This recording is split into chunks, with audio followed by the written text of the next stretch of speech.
What's up, boopers? It's Tuesday, June 14th, a day early, and we're gonna be talking about one thing and one thing only, the huge patch notes that we're getting. So let's jump right into it, going down the list, focusing on the important stuff.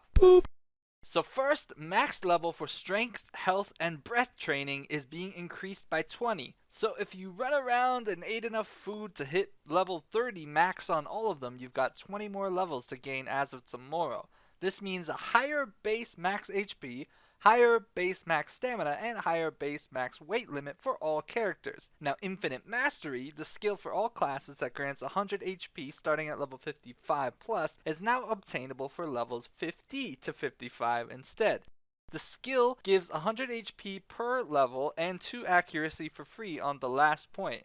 This previously required you to hit level 60, so we'll all have it if we're 55 for the Node Wars. Now these two changes that we just mentioned alone, coupled with the static HP gains from leveling that are now equal to all players across the board, no longer randomized, it's essentially a massive increase in the HP pools of all players, which allows more reactive PvP as opposed to one-shot style PvP, and is a really huge buff for rangers whose damage scales off of HP. Now, in place of Infinite Mastery, a new skill titled Experienced Hunter is being added for levels 55 to 60, but we don't know exactly what this will do just yet. Next, let's poke at class balance changes. Basically, buffs across the board. Rather than focus on each class individually, I recommend you check out the patch notes personally and read up on the changes for your class. Now me personally, I'm a ranger and I'm super happy with the mana management changes and the less durability loss on weapon change. For some reason, rangers had to repair weapons way more than any other class. The huge thing now though is that rangers are getting an iframe. Woo! But aside from that, seems mostly mana management changes. So check out your class to see what got buffed for your class specifically, and keep in mind some of the changes in balance may not make sense now, but these changes are made around awakening weapons and will make more sense later. Next, let's hop into more important item changes. Now, horse gear are getting HP buffs, presumably to help your horses survive node wars. Boss armor's color is changing from blue to yellow, and there's a reason for this we'll talk about in a second. And offhands that buff your accuracy and defense increase AP as well now after plus 8 to plus 15, basically increasing the viability of accuracy and defense offhands, and making tanky focus chars be able to pump out more damage. This makes Kriya daggers, bronze daggers, etc.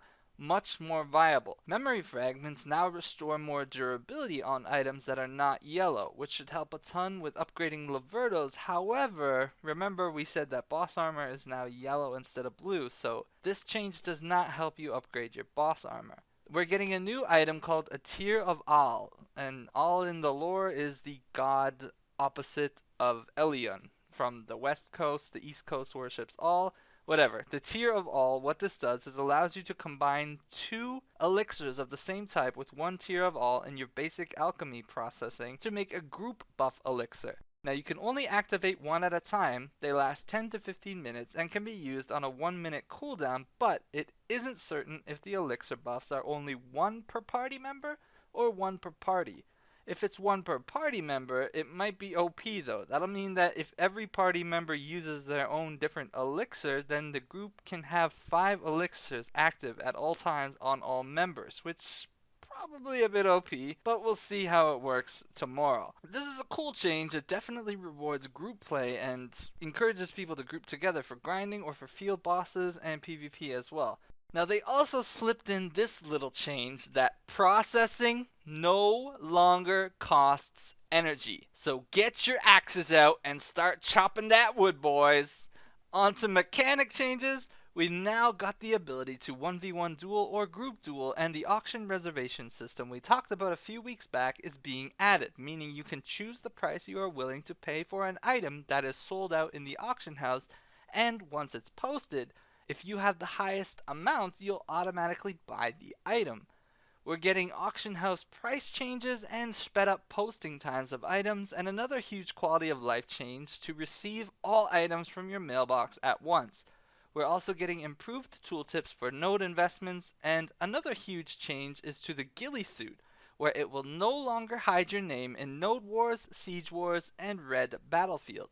And another quality of life change is a gender filter added to the horse market so you can be sexist when you shop for horsies. Monster changes got more mobs in the Sauce and Harbor, and monster combat XP and skill XP has been upped in all areas, making it presumably easier for players to reach 56 and beyond. At the same time, monsters' HP and damage is being decreased all around. We'll now be able to select the weekly boss scroll for Tree, Muskin, and Hex, so it won't be random, you can pick which one you want. Now down to the interface changes. Number of title total will now be displayed in your title tab so you can see your total without having to count, which is awesome because I suck at math.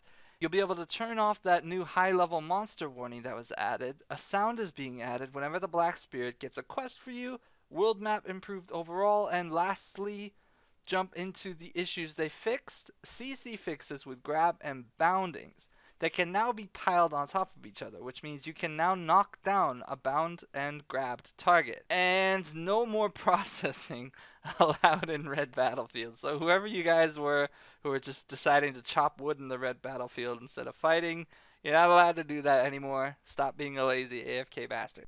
Woo! Alright, I'm excited. With all of this, we will be getting the Trial Node and Siege Wars starting on Friday. It's worth noting, however, that this is not the Valencia patch, and we are not going above plus 16 just yet. But man, lots of stuff to be hyped about. Definitely check out the patch notes for yourselves, guys, to get the specifics. And if you haven't yet, you can go ahead and go do the mini event on the website about Siege Wars for the free 7-day costume.